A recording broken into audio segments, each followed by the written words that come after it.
And all this schooling, in 1997, I finally finished my schooling and training after 31 years. And because I got 2 doctoral degrees, one in laser, one in medicine. And got a job at Vanderbilt, my first job ever, and was the director of the whole laser science center. It was a great job, offered too good to refuse. So I came to Nashville because of that, and I'm making Nashville my home. So what's the purpose of this prolonged year schooling? At the time, was not clear to me. Why? 31 years. Next slide. Now I begin to catch a glimpse of what's the wisdom of God, because He does have a plan for each of us.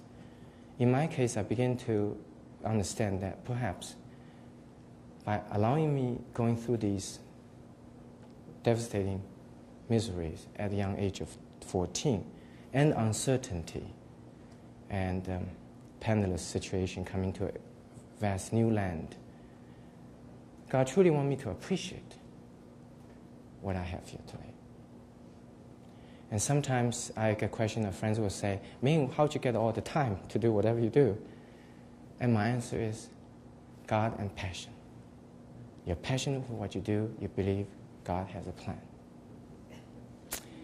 And also, all the years of training, now I understood that perhaps modern medicine is a combination of medicine and technology. You can only truly deliver the best care to your patients if you truly understand the high-tech laser and all that. It cannot be a black box to the doctor. You're talking about somebody's vision for the rest of his or her life. So at the time it was not clear to me, but now it seems I realize the wisdom within it is God wants me to serve better my patients by knowing medicine, but also science, technology, high-tech, so you can combine it to deliver true modern quality of care. So God does have a plan for each of us, but we have to trust that it may not be apparent at the time, but we have to trust He does have a plan. Next slide, please. The second lesson I've learned, God has created this world is without contradiction. It may appear to be contradictory to us at the time because we do not know better. One has to have faith and confidence that God will reveal Himself to us if we do our part and truly believe in Him. He's not going to reveal Himself to us unless we do our part. It takes 2 to tango. Next slide, please. I want to show you by one example in medicine that I've been personally involved in research to demonstrate this particular point, that God has created the world without contradiction.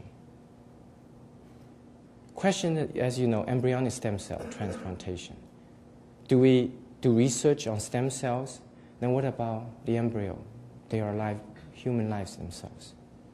Do we not to do research? Then next time when we get infection, we don't use antibiotics because those were the fruits of research.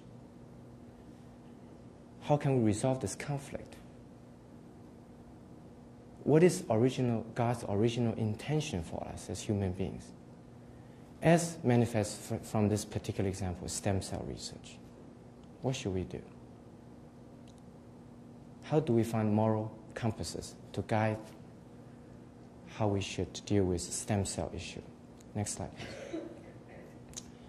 For example, this is an eyeball. Those type of blindness due to injury and trauma is largely incurable today.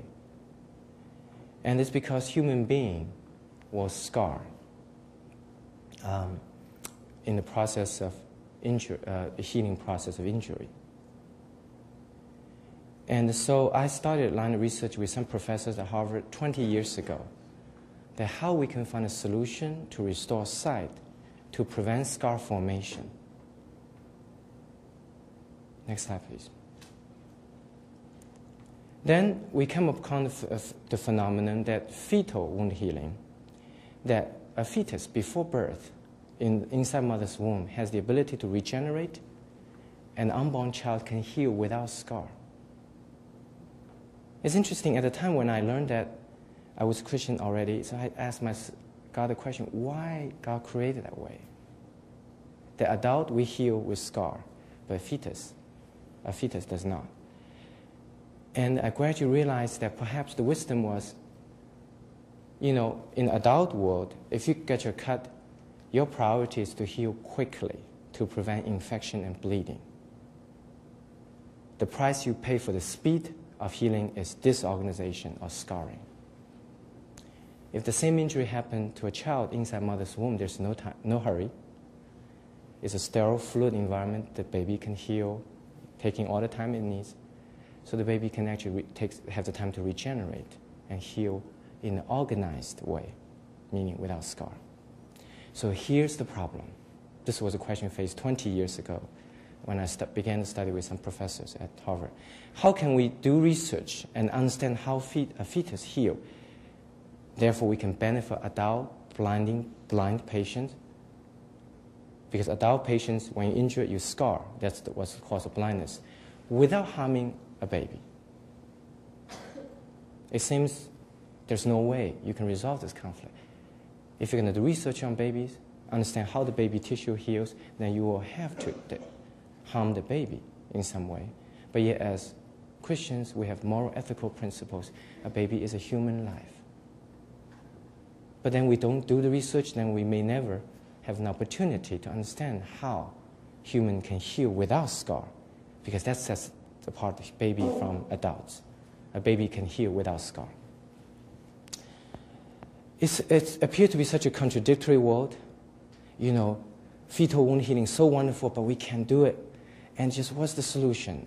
What's God's original intention? Did God really create a world? Contradictory world. It was a problem plaguing many, many scientists for a long time. Until we discovered